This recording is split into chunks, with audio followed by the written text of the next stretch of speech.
a lot to love about Memphis. Memphis is the home of the blues, and then blues music migrated downriver and all over the world. That sound, that history.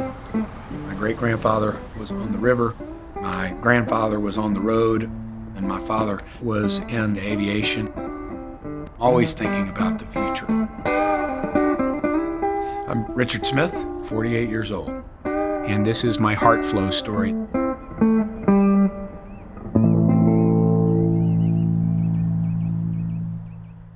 So heart disease runs in our family, going back to my grandfather, who my father lost very young.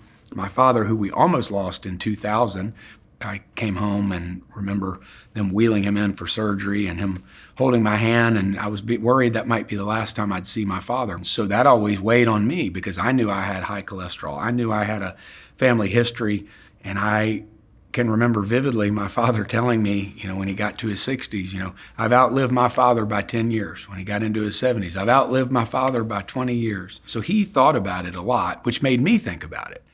I actually knew Richard's father before I met Richard. Mr. Fred Smith, founder and CEO of FedEx, had heart disease at an early age. And I think Richard, quite rightly so, wanted to be proactive. And he did do a fair amount of the workup before he saw me. He had a CTA done, which showed a moderate narrowing, not hemodynamically significant, FFR negative. Trying to really understand what I was dealing with and make sure we weren't missing something in there. I did say to Richard, listen, we already had your CTA done. It may be a good idea to get the total plaque volume just to give us an idea about, quote, how much soft plaque we might be missing and give us an idea how much total plaque volume you do have. I'd not seen the Heartflow technology. I didn't know what, he said, I ran your CCTA through this brand new technology. He said, in fact, you're the first person in Memphis to actually see this. And as we were going through it, he had told me at the very beginning, blue is the calcified. That means it's stable. The yellow's higher risk. It's soft, and it means, it could rupture. So he had kind of prefaced me with what I was getting ready to see.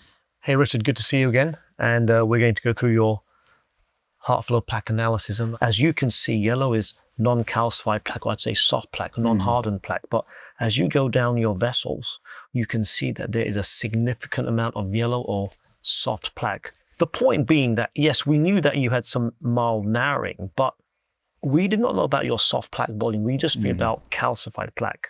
And that, comes to the point about your total plaque volume. Your total plaque volume was 1,407 millimeters cubed. It was extremely high. Once we got this information in terms of understanding that all this yellow soft plaque had not been accounted for, and appreciating the fact that the more total plaque you have, the more likely adverse events can happen. When you have technology that can actually look at your coronary vessels and actually tell you if you've got plaque, what's the narrowing? Is it significant? Do you have soft plaque or calcified plaque? I think it really changes how I treat you, but more importantly, I think as a patient, it also increases your goal of getting this plaque stabilized as far as we can do. Coronary artery disease is an inflammatory disorder. And every day I hear my patients say, Dr. Patel, I was feeling great the day before I had my heart attack. Because when you talk about what is a heart attack, it's a sudden plaque rupture. This may have been a narrowing of, let's say, 20, 30, or 40%, which suddenly this fin wall erupts and causes an acute thrombosis of the vessel. This is why I think Heartflow is so important. You're truly looking at the coronary vessels where cardiovascular events happen. It's a great tool for helping me to really see deeper into my problem and really understand the composition of the plaque and what I'm faced with. Should I go even further in my treatment protocol? And the answer was yes on that, which I have since seeing this. So I'm using the technology to help me deal with it as effectively as I can.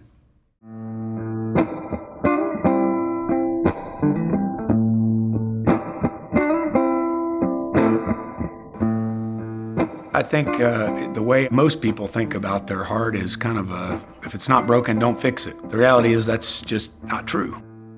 Sometimes people feel great the day before they have a catastrophic cardiac event. 2/3 of heart attacks are due to sudden plaque rupture. Up to 51% of patients in a study of 4.6 million people had no symptoms before their first heart attack. You can't manage what you can't measure, and the more data you have, the more effectively you can deal with it. And I think with these technologies, we will individualize care and hopefully reduce the progression of atherosclerotic cardiovascular disease, the #1 killer in the United States. With the Heartflow technology, it was an eye-opener. It told me I needed to do more. I've talked to my son about it, and he has high cholesterol. He's 17, he's young. He's gonna have to deal with this. Science is on his side, technology's on his side, but he genetically has high cholesterol like I do. I think it takes a good doctor to treat a patient that's had a heart attack or a stroke, but it takes an even better doctor to not let that patient have a heart attack or stroke. Go get it done. Use the Heartflow technology to really see what you're dealing with, because it may open your eyes and tell you you need to do a little bit more than you think. But that's a good thing.